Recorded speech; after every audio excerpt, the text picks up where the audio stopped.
এজন্য আল্লাহর রাসূল সাল্লাল্লাহু আলাইহি ওয়াসাল্লাম বলেন, যখন রমজানের চাঁদ উদিত হয় তো আল্লাহ তাআলা শয়তানকে আবদ্ধ করে রাখেন।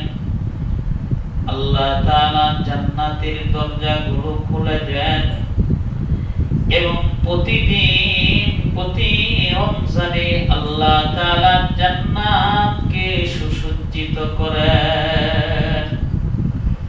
আল্লাহ তাআলা জান্নাতকে সুন্দর করে প্রতিদিন সাজান। এজন্য আল্লাহর রাসূল সাল্লাল্লাহু আলাইহি ওয়াসাল্লাম বলেন, রোজা হচ্ছে মানুষের ঢাল স্বরূপ, গুনাহ থেকে বেঁচে থাকার জন্য ঢাল স্বরূপ।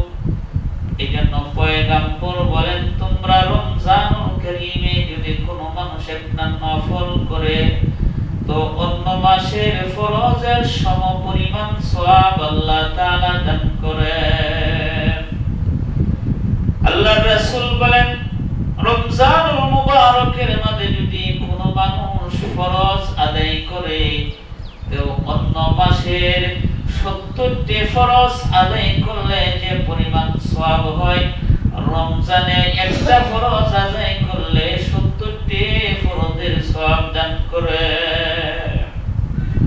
আল্লাহর রাসূল বলেন, কোন মানুষ যদি রমজানে উমরা করে তো আল্লাহ তাআলা সেই উমরাকে হজের সমপরিমাণ সওয়াব দ্বারা আমলনামা দান করে। এই জন্য রাসূল করিম সাল্লাল্লাহু আলাইহি ওয়াসাল্লাম সাহাবাদেরকে রমজানের রোজার ব্যাপারে উৎসাহিত দিতেন।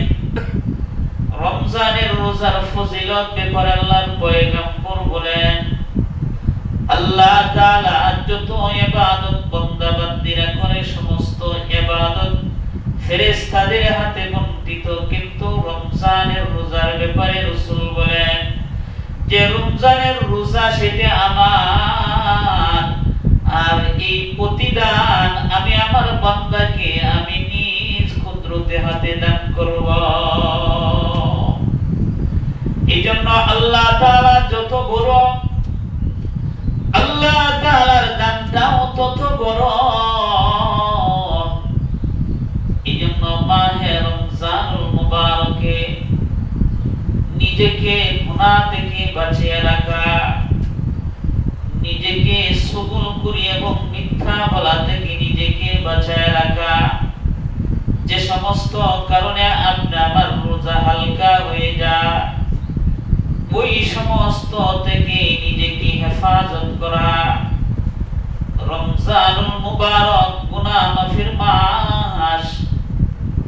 আল্লাহ পয়গম্বর সরকারে দু আলম নবী একদিন মিম্বরে যখন প্রথম পাও সিঁড়িতে পাও রাখলেন, আল্লাহর রাসূল সাল্লাল্লাহু আলাইহি ওয়াসাল্লাম তখন আমিন বললেন।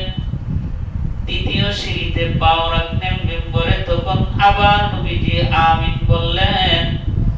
তৃতীয়বারও নবীজি আমিন বললেন। তো একজন সাহাবী জিজ্ঞাসা করলেন, ইয়া রাসূলুল্লাহ, ইয়া হাবিবাল্লাহ, ইতিপূর্বে কোনদিন এই নিয়ম দেখি নাই যে আপনি সিঁড়িতে উঠিয়া আমিন আমিন বলেন, তো আজকে আপনি 3 বার আমিন বললেন। যে হে আল্লাহ, আপনি কবুল করেন। আল্লাহর রাসূল সাল্লাল্লাহু আলাইহি ওয়াসাল্লাম বলেন, হযরত জিবরাইল আলাইহিস সালাতু ওয়াস সালাম এসেছিল। হযরত জিবরাইল বলেন, ইয়া রাসূলুল্লাহ, যে আপনার নাম শুনলো মুহাম্মাদুর রাসূলুল্লাহ, নাম শোনার সাথে সাথে সে সাল্লাল্লাহু আলাইহি ওয়াসাল্লাম বলল না, নবীজির নাম শুনিয়া নবীর উপর দুরূদ পড়ল না। হযরত জিবরাইল বলেন, সে ধ্বংস হয়ে যাক। আমি নবী বললাম আমিন, আল্লাহ আপনি কবুল করেন। আবার নবীজি দ্বিতীয় সিঁড়িতে পাও রেখে যখন আমিন বললেন, আল্লাহর রাসূল বলেন যে মাহে রমজান আসলো, রমজান আসার পরেও সে তার গুনাহকে মোচন করতে পারল না, নিজেকে পবিত্র করতে পারল না। জিবরাইল বললেন সে ধ্বংস হয়ে যাক। আমি নবী আমিন বললাম।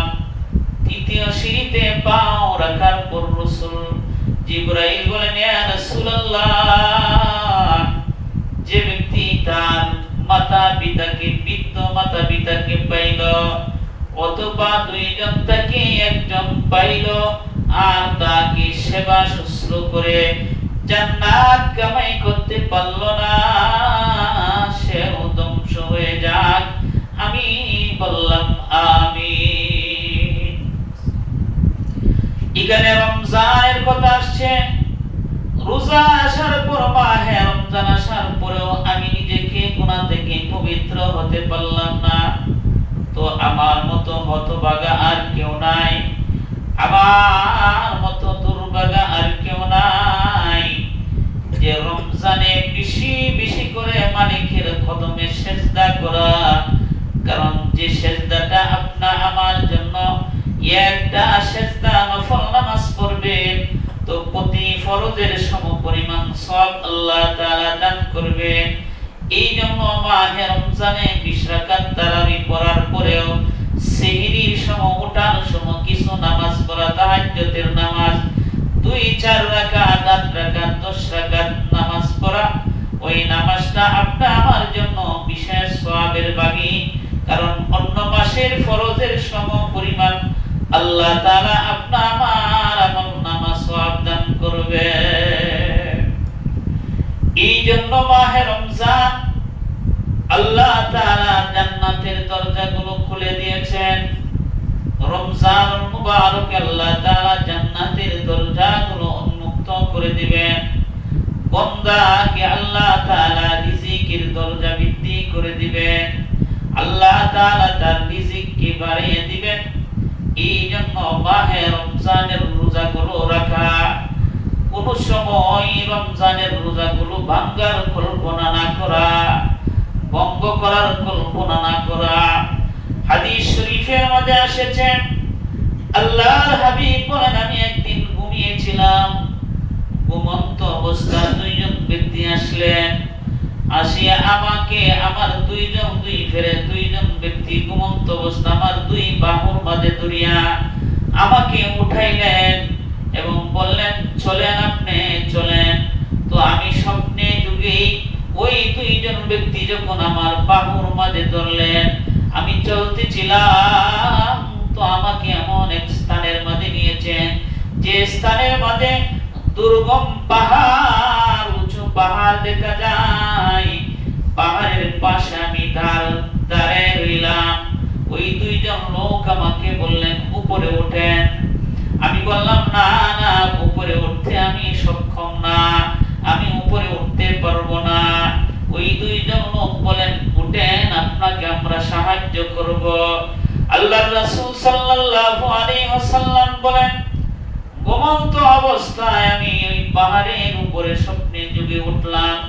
উঠিয়া যখন পাহাড়ের মধ্যভাগে আমি গেলাম, আমি বিকট আওয়াজ শুনতে পাইলাম। বিকট আওয়াজ শোনার পর আমি ওই 2জনকে জিজ্ঞাসা করলাম, এই যে বিকট আওয়াজ শোনা যাচ্ছে, এটি কিসের আওয়াজ? ওই 2জন লোক বলল, সেটি হলো জাহান্নামীদের আওয়াজ, জাহান্নামীদের চিৎকার। কারণ জাহান্নামীরা এমন ভাবে চিৎকাইবে, জাহান্নামীরা এমন ভাবে চিল্লাইবে। সরকারে তো আলম নবীর কাছে যখন হযরতে জিবরাইল আলাইহিস সালাম একদিন এসেছিলেন, জিবরাইলের চেহারাটা বিবর্ণ দেখা যায়। নবীজি জিবরাইলকে জিজ্ঞাসা করলেন, হে জিবরাইল, তোমার চেহারাটা এমন বিবস্ত্র কেন, এমন বিবর্ণ দেখা যায় কেন? হযরতে জিবরাইল বলেন, ইয়া রাসূলুল্লাহ, আল্লাহ তাআলা আমাকে নির্দেশ দিয়েছেন জাহান্নামের আগুন ধরানোর জন্য। আমি জাহান্নামের আগুন ধরাইলাম। এই মুহূর্তে আল্লাহ তাআলা আমাকে নির্দেশ দিয়েছে আপনার সাথে সাক্ষাৎ করার জন্য, আপনার কাছে আসার জন্য। আল্লাহর পয়গম্বর তখন জিবরাইলকে বললেন, এ জিবরাইল, জাহান্নামের বিবরণটা আমাকে একটু বর্ণনা দাও। হযরতে জিবরাইল বলে, ইয়া রাসূলুল্লাহ, জাহান্নামের সেই আগুনগুলো 1000 বছর পর্যন্ত পুরা হয়। সেই আগুনটা লাল বর্ণ ধারণ করেছে, আবার 1000 বছর পুরার পর সেই আগুনটা সাদা বর্ণ ধারণ করেছে, আরো 1000 বছর পুরার পর সেই আগুনটা অন্ধকার অমাবস্য রাতের মতো অন্ধকার হয়ে গেছে, কৃষ্ণর মতো হয়ে গেছে। নবীজি হযরতে জিবরাইলকে বলেন, জিবরাইল, আর সামনে যেও না, যার বর্ণনার প্রয়োজন নাই। তোমার ওই জাহান্নামের আলোচনা শুনিয়া আমি পয়গম্বরের কলিজা ফেটে যাওয়ার উপক্রম হচ্ছে। হযরতে জিবরাইলের দিকে আপনার আমার নবী তাকিয়ে দেখেন, হযরতে জিবরাইল কন্দন করে। রাসূল জিজ্ঞাসা করে, জিবরাইল, তুমি কেন কাঁদো? জিবরাইল বলেন, ইয়া রাসূলুল্লাহ, ইয়া হাবিবাল্লাহ, আপনি বলেছেন আমি কেন কাঁদি? ফেরেশতাদের সর্দার হওয়ার পরেও, আল্লাহর নৈকট্য বান্দা হওয়ার পরেও আমি কাঁদি এই জন্য যে আমার সামনে যে এমন একজন ব্যক্তি ছিল যার পৃথিবীতে এমন কোন জায়গা নাই সেজদা দেয় নাই। ওই ইবলিস আল্লাহ তাআলার কাছে তো সম্মানী একজন আবেদ ছিল, সম্মানী আল্লাহর একজন বান্দা ছিল, কিন্তু সেই ইবলিস সমস্ত ফেরেশতাদের সর্দার আল্লাহ তাআলা বানিয়েছিল, কিন্তু আল্লাহ রাব্বুল আলামিন আল্লাহর একটি কথা, একটি আদেশ অমান্য করার কারণে সাথে সাথে সে আল্লাহর অভিশপ্ত বান্দা হিসাবে স্বীকৃতি পাইলেন। আল্লাহ রাব্বুল আলামিন নারাজ হয়ে গেলেন। এই জন্য আমি সম্মানী হইতে পারি। আল্লাহ যদি আমার প্রতি নারাজ হয়ে যায়, তাহলে আমার ঠিকানাও তো, আমার কর্ম দ্বারা যদি আল্লাহ নারাজ হয়ে যায়, তাহলে আমিও তো ইবলিসের মতো পরিণত হয়ে যাব। এই জন্য আমিও আল্লাহর ভয়ে কন্দন করি। এই জন্য আপনার আমার এই মাহে রমজান গুনাহ মাফের মাস, যদি আপনি আমি মাসে গুনাহ না মাফ করতে পারি, বেশি বেশি করে মালিকের কদমে সিজদা করা। আল্লাহর রাসূল সাল্লাল্লাহু আলাইহি ওয়াসাল্লাম বলেন, তো এমত অবস্থা যখন আমি পাহাড়ের উপরে মধ্যস্থতায় উঠলাম, তো এমত অবস্থায় জাহান্নামীদের কান্নার কথা বলল, তো আমি আরো একটু উপরে উঠলাম, তো পাহাড়ের সমতল ভূমিতে যখন আমি পৌঁছলাম, দেখলাম একজন ব্যক্তিকে পাও দুইটা উপরে দিয়া, নিচে মাথা দিয়া এবং তার দুই গাল কড়া